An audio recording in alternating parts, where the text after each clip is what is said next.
Welcome to Ilex Eye Associates staff meeting time. Today I want to talk to you about silicone hydrogel lenses or SiHy lenses, RGP or rigid gas permeable lenses, and Scleral lenses.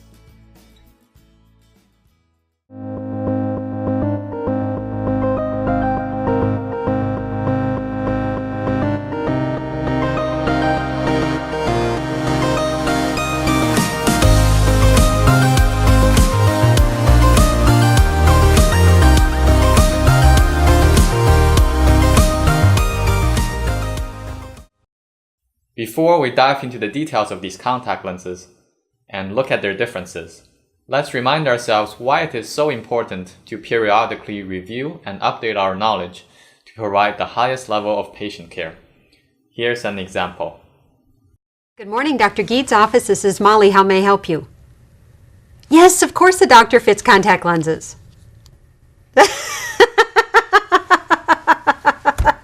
Oh, I'm sorry. I thought you said bifocal contact lenses. Oh, you did? Why, yes, of course the doctor fits bifocal contact lenses. Are they expensive?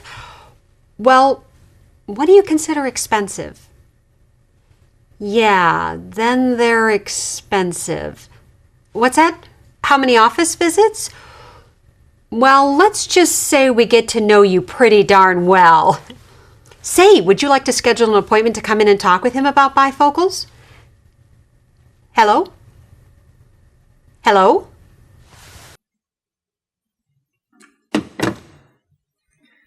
Now that you've seen what not to do on a telephone call, let's look at the three lenses we're going to discuss today. First, they look very different. The lens on the left is a soft lens made of silicone hydrogel material. The two lenses to the right are both hard contact lenses. The one in the middle is a corneal RGP, and the one on the right is a mini scleral lens. The mini scleral lens is the largest of the three, although out of the different types of scleral lenses, it's actually one of the smallest. The soft SiHy lens is just a little bit smaller than the MSD lens, and the corneal RGP is the smallest. The typical diameter of the visible iris is about 11 to 12 millimeters. The RGP lens will be smaller than that, and soft contact lenses will be bigger than that. We can see both of them on this image here. The MSD lens is bigger than the cornea as well, and the full scleral lens will be even bigger than the lens shown in this picture. The soft SiHy lens is by far the most commonly used lens out of the three. It is good for anyone who doesn't like wearing glasses, for people with strong prescriptions, or significant difference in prescription between the right and left eye. In both of those cases, wearing contacts will be more comfortable than wearing glasses. And it's good for children who play competitive sports, such as hockey. The RGP lens is commonly used for patients with keratoconus. It is good for high amounts of astigmatism or irregular astigmatism that's normally outside soft contact lens range. The scleral lens share many similar uses as the RGP. It can also be used for keratoconus. It is best suited for patients with corneal grafts or corneal transplants. And it can be used to fill high prescriptions and as well as for patients with severe dry eye.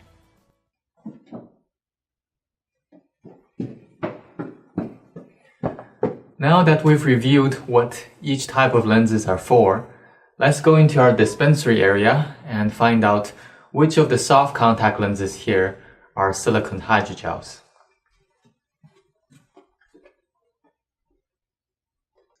Here are a few trial lenses I pulled out. The ones on the left are silicone hydrogels, and the ones on the right are conventional hydrogels. Silicone hydrogels has attracted a lot of momentum since its introduction to the market, and a lot of the newer lenses you will find fall into this category. Biotrue 1 Day being the exception here. Silicone hydrogels became popular because they allow more oxygen to flow through the lens, which means patients are less likely going to experience red and inflamed eyes due to lack of oxygen. Here's a chart comparing the oxygen transmission of different types of lenses. The conventional hydrogels near the bottom right have lower oxygen transmission, but they are usually higher in water content. It's debatable whether that means more comfort. The silicone hydrogels as a group have much higher oxygen transmissibility, but they tend to have lower amounts of water. You'll also find on the left two RGP lenses. The two Boston lenses are actually made of material that's more oxygen permeable than the SiHy lenses. However, oxygen transmission is dependent on the thickness of the lens as well, and because RGP lenses are usually thicker than the SiHy lenses, the transmission rate is actually a little bit lower. Finding the right lens that fits our patient is only the first step. To achieve good comfort, our patients must be able to insert and remove the lens confidently on their own. Here are some instructions we can use to help them better handle contact lenses. Ensure the lens is not inside out. When it is the correct way round, the lens is shaped like a cup. If it is inside out, it is shaped like a saucer with the edges facing out. Place the contact lens onto the tip of your index finger of your dominant hand. Pull the lower lid down with the middle finger, draw the upper eyelid up with the fingers of the other hand, while firmly holding the eyelids, gently place the lens on the eye. Try to keep both eyes open when inserting your lenses and try not to blink. When the lens is on your eye, close your eyes slowly, lens removal. Keep your chin down and look upwards. Pull your lower lid down gently with your middle finger. Slide your contact lens down onto the white of your eye and gently pinch the front surface with your thumb and index finger.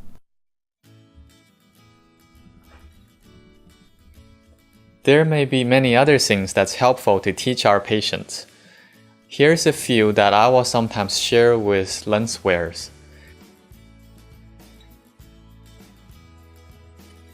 When you get a strip of contact lenses like this, instead of trying to rip one off like that, which sometimes might rip the foil, what you want to do is bend it up and snap it off. Bend and snap. All the blister packs support this, so here's a different one.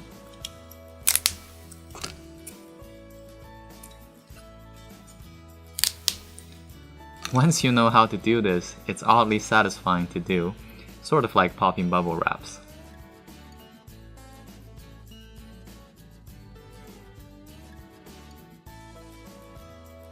Sometimes after drying your hand with paper towels, you'll still have some lint on your fingertips.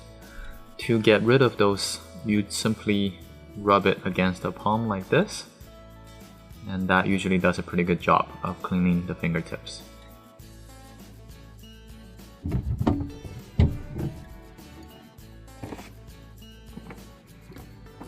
I'm holding a RGP lens fitting set in my hand.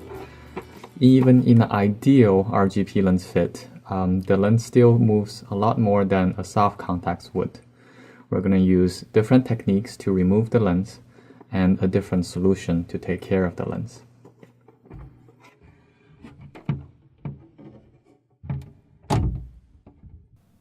Lens insertion. Remove the lens from the storage case. Add 1 drop of the conditioning solution. Gently rub solution over the lens so that both sides of the lens are covered. Place the lens onto the index finger of your dominant hand and ensure the lens is not deposited or damaged, particularly checking the edges for nicks. Hold your bottom eyelid down with the middle finger of your dominant hand and lift the top eyelid up with your other hand. Maintain a firm hold of the top eyelid to prevent blinking. Keep looking straight at the lens and bring the lens towards your eye. If you keep your eye looking straight at the lens, then the lens will be positioned towards the center of your eye. Let go of your bottom eyelid first and then gently close your top eyelid. Blink slowly and gently until the lens begins to feel comfortable. If you wear 2 lenses, repeat for the second lens. Lens removal. Method 1. Look straight ahead and press the edge of your lower eyelid against the eyeball beneath the contact lens. Lift your top eyelid above the contact lens and then push it down over the eyeball until the eye is shut. The lens should be pushed out and be resting between the eyelashes. Method 2. Look straight ahead and open your eye as wide as possible. Place your finger at the outer corner of your eye and pull your eyelids tight over towards your ear. Blink, the lens should come out. Recentering a displaced lens. If a lens moves onto the white of your eye, you will need to locate it and recenter it onto the cornea. Pull down the lower eyelid. If the lens has lodged below the cornea, place 1 or 2 fingers onto the lower eyelid margin to gently push the lens back onto the cornea. If the lens was not below the cornea, then it is either under the top eyelid or it has fallen out. Remember, a contact lens cannot go behind the eye. The Boston Advanced RGP solution is a 2-bottled system. The larger bottle is the conditioning solution used to store the lens overnight, as well as rinsing the lens. It looks clear. The smaller bottle is the cleaning solution that looks kind of milky. It has a little bit of abrasive to help clean the lens, and these solutions should never be used on soft contact lenses.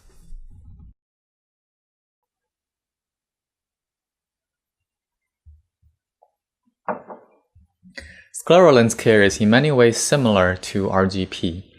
The insertion technique is going to be different. The next video goes through the technique as well as some other troubleshooting tips. We'll begin with the right lens. Gently remove the right scleral contact lens from the case by sliding it carefully out of the case. Inspect the lens to make certain there are no chips, cracks, or debris on the surface. You can hold the lens up to the light to see if there's any deposits inside the lens bowl. Deposits may make the lens look white or cloudy.